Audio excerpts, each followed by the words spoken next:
اس کی چاہت کیسے میرے ساتھ ہو جائے. ہائے ہائے ہائے، میں ہر پل اس کی چاہت کا متلاشی رہوں. بیمار ہو کے میں نے چاہا مولا شفا دے دے تو چاہت کی طلب.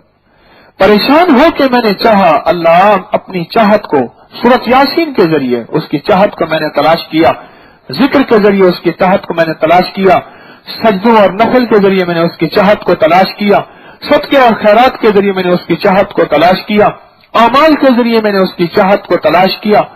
مجبور ہو کے کیا، مجبور ہو کے کیا.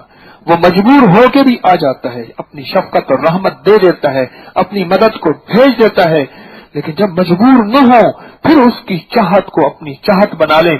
جب بے بس نہ ہو پھر بے بس ہو کے کہے مولا میں بے بس ہوں تو بے بس نہیں. پھر اس کی چاہت کو اپنی چاہت بنا لے.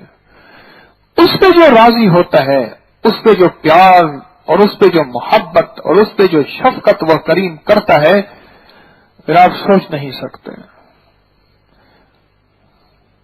اس کی چاہت ملے کہاں اور ملے کیسے.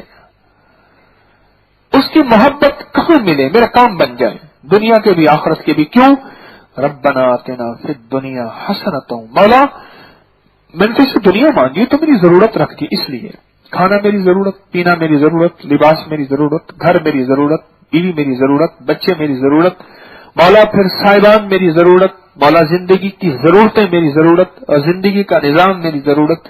یہ دنیا ہے ساری، اور دنیا کا سارا نظام اللہ کے علاوہ سب دنیا ہے، خالق کے علاوہ سب مخلوق ہے. یا اللہ یہ ساری میری ضرورتیں، مولا میری ضرورتیں ہیں تیری ساری کے ساری. تو نے کہا ہے ضرورت مانگنی ہے تو پھر بہترین مانگو.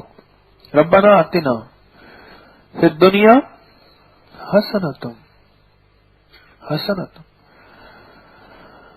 مولا زندگی کی میری ضرورتیں دے لیکن دے بہترین، بہتر نہیں، بہتر نہیں، بہترین.